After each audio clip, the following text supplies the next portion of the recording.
waatu mbokk yi kontaan nañu lool seen teewaay bi ñu ngi leen gërëm di leen sant di leen jaale Abdoulaye di jaale ñëpp ñun muñ nañu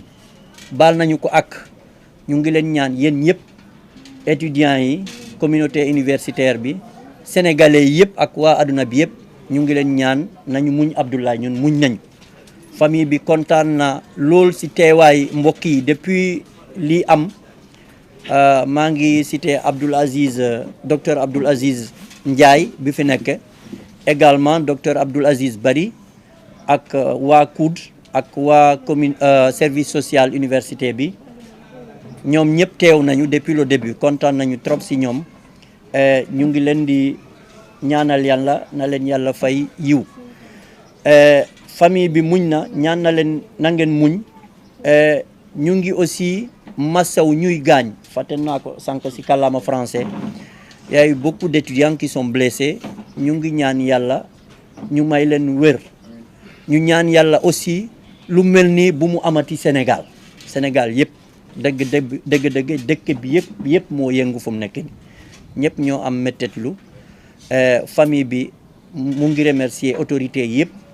ñu ngi remercier autorités judiciaires yi te ñu ngi leen di ñaan ñoom autorité judiciaire bi nañu leen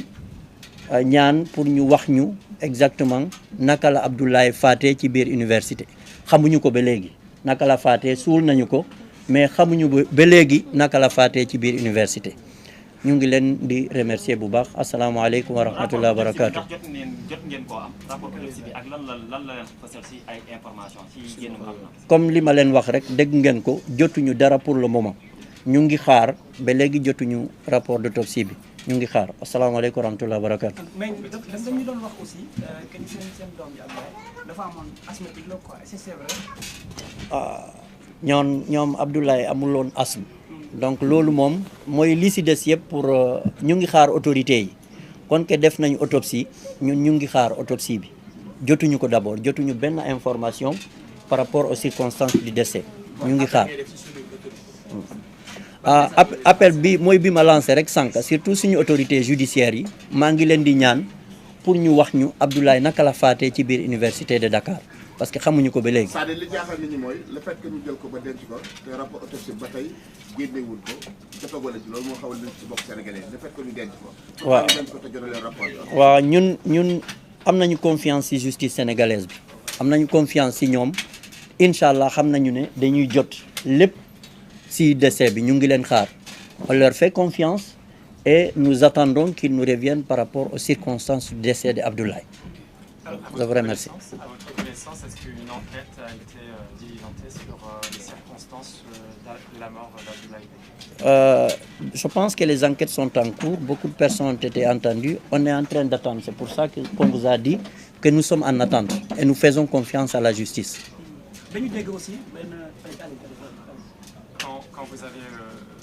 Quand vous avez récupéré le corps d'Abdoulaye, dans quel état était-il et qu'avez-vous ressenti à la vue de ça? Bon, l'état, il est décédé. Le reste, comme on a fait l'autopsie, après, nous vous en dirons plus, Inch'Allah. Maintenant, nous, dans quel état on était, c'est toujours le sentiment de tristesse. Mais comme on vous a toujours dit, nous sommes des croyants. C'est Dieu qui nous avait donné Abdoulaye. Il l'a retiré. Même si les circonstances n'étaient pas les circonstances souhaitées, mais nous attendons toujours la justice pour qu'il puisse nous édifier par rapport aux circonstances de son décès.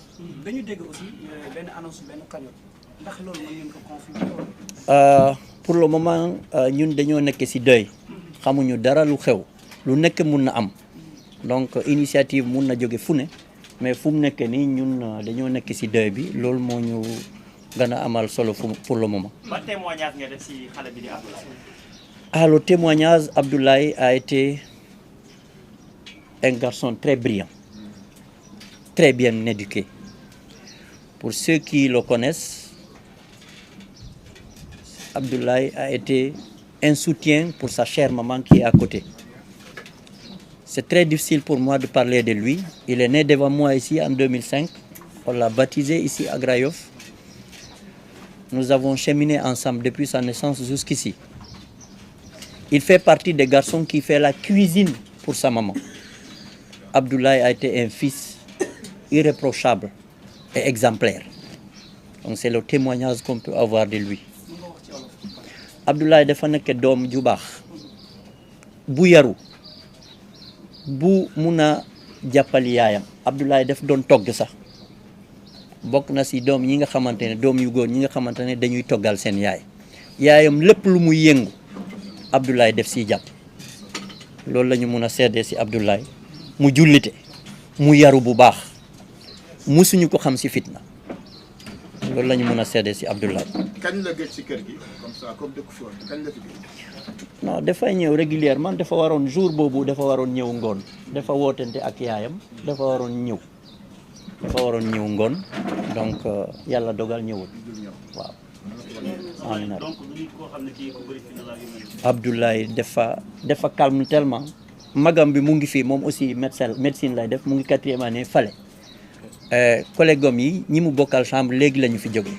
témoignage bi ñu doon def si magam bi ñoom ñëpp noonu la ñu mel calme wax bu bari sax amuñu ko. ban nit lañ mën a xam si moom si wàllum jàng ndax ku xarañ la woon ak ay. ku xarañ bu baax a baax. dafa amoon fu mu dem mu delluwaate yaakaar naa session la def parce que deful woon examen bi dafa ñëw def examen bi yaakaar naa moom moo génnoon 2e. waaw. waaw autorité universitaire yi yëpp ñëw nañu waa COUD waa science waa faculté de médecine département dentaire bi ñoom ñëpp ñëw nañu pour le moment ñoom la ñu gis fii nii pour le moment ñoom la ñu gis fii nii xam na ñeneen yi dinañu ñëw. étudiant yàgg na génn àdduna yu bari après day nekk France daal di xëy doom continue ndax bii am ngeen yaakaar mu am continue bañ a mel ni yi fi jaaroon. yaakaar boobu la ñu am te loolu la ñuy ñaan suñu autorités yi loolu la ñuy ñaan lu mel ni bu mu amati Sénégal. mais est-ce que doon ngeen xaar aussi autopsie ba fii ñuy wax yéen génn est-ce que loolu lu ngeen doon xaar la si mbir. non ñu ngi xaar autopsie bi mooy li ma leen wax rek xam ngeen mbir justice la ñu ngi leen di xaar et comme je vous ai dit nous avons confiance que nous serons élucidés inchallah par rapport aux circonstances de son décès. waaw message booy wax autorité yi ak jot ñi nga xam ñoo yor wàllu justice bi lan nga leen di wax parce que yéen a ngi toog ci neen xam. non mooy li ma leen waxoon sànq rek ñu ngi leen di xaar ñu ngi leen di déglu ñu ngi xaar pour ñu wax ñu si yan anam la gaañ. waaw jërëjëf merci. amiin yaa rabbi.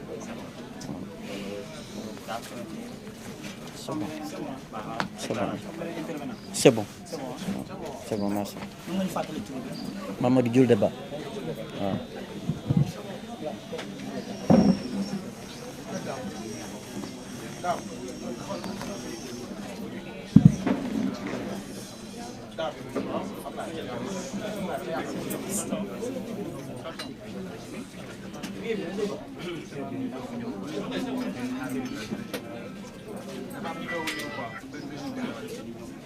Je pense qu'il faut partager, je préfère. Waaw, mais pour le moment, nous nous en tenons à cette déclaration pour le moment. À l'avenir, nous allons vous revenir. Je préfère.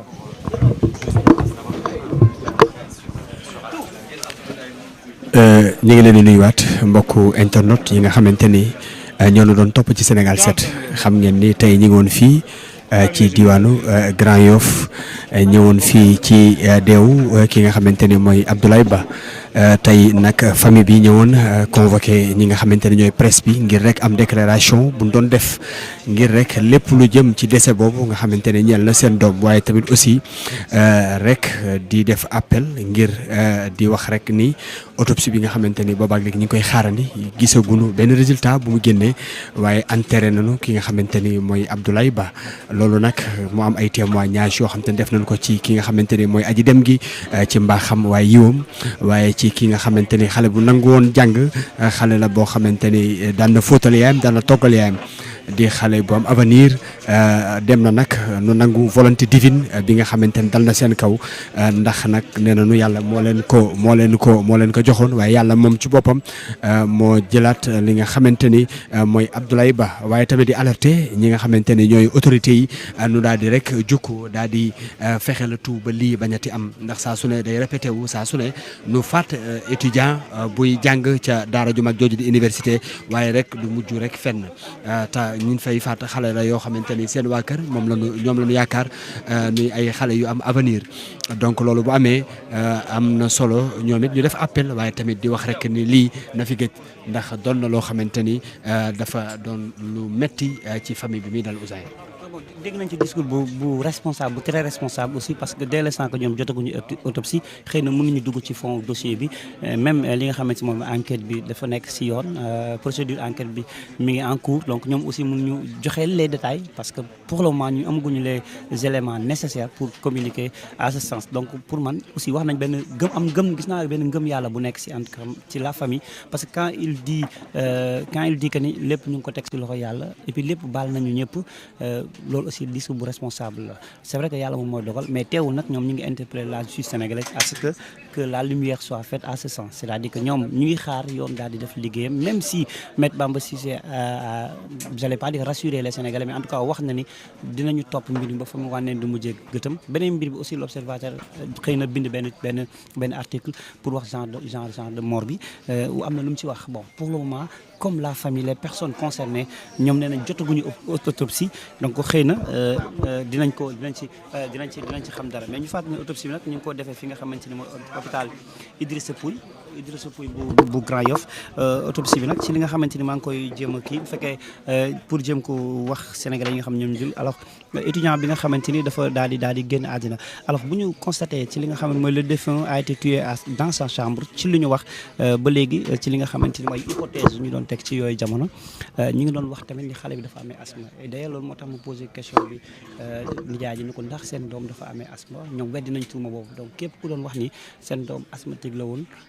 asmawul parce que waa nijaayam daal dina koy weddi beneen mbir bi aussi moom mooy bu ñu ñëwee ci conclusion li nga xamante ni mooy autopsie bi selon l'observateur il faut la préciser conclusion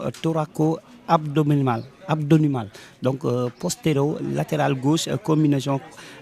cérébrale maanaam su ma ko tëkkee ci wolof mooy dañu jàpp ne xale bi dañu ko gaañ ci li nga xamante ni mooy abdominaux bi dañu ko gaañ ci li nga xamante ni moom mooy ci mbagg bi donc mu nekkul benn blessure selon l'observateur bu ñu ko tënkee ci wolof donc on peut dire que ni xale bi su ko dañ ko bafoué maanaam dañ ko caxatee dañ ko dóor dañ ko gaañ parce que nit bu dee chute souvent du am ay fractures yu bari benn lay doon soit sa bopp bi mooy damm parce que ni ngay daanoo lay doon mais bu nekkee dañu laal abdominaux bi laal mbagg yi laal loos bi loolu mën nañ njort ni ay dóor la moo tax mu ñàkk bakkanam parce que l'observateur ni mu bindee li nga xamante ni autopsie bi ni ñu ko tekkee gis-gis boobu lañ ci am mais pour le moment comme ni ma ko waxee version officielle bi gisaguñu ko parce que ministre de l'intérieur génnagul communiqué à ce sens hôpital bi même bu dee jox nañ li nga xamante ni autopsie aux personnes concernées état bu Sénégal publié gul rapport autopsie bi donc mënuñu ci sori de trop mais li ñu mën a constater rek daaw dama mooy on a constaté comme benn famille bu serein bu responsable quand même discours boo xamante à peu près moo tax sax 10 minutes en français en wolof et tu vois que ni famille intellectuelle lañ famille ay jàng lañ parce que il dit que magam bu góor bu mbokkal ndey ak baay mi ngi 4e année en médecine ça veut dire que ñoom sont des intellectuels waaye moi j'ai parlé avec sa grande sœur hier je vois que ni ñoom tamit ay nit yu gëm éducation la nit yu jëm jàng lañ à fleur de l'âge 2e année tax médecine ku fa dem pour ñuy fréquenter université médecine ku fa dem rek la plupart surtout ko nekk 2e année on te dit que ni voilà kii dafa nar a dooni dara dafa nar a faji donc ñu ñaan rek yoon daal di def liggéeyam daaw le temps que may jox daaw de waale mu daal di jërëjëf am na solo Ouzin ci leeral yu am solo yooyu nga def di jaajëfal mbokk yi yéen itam di leen jaale li nu bokk ci naqar wi nga xamante ne dal na Sénégalais yëpp di leen jox dig daje ba beneen yoon jaa ngeen jëf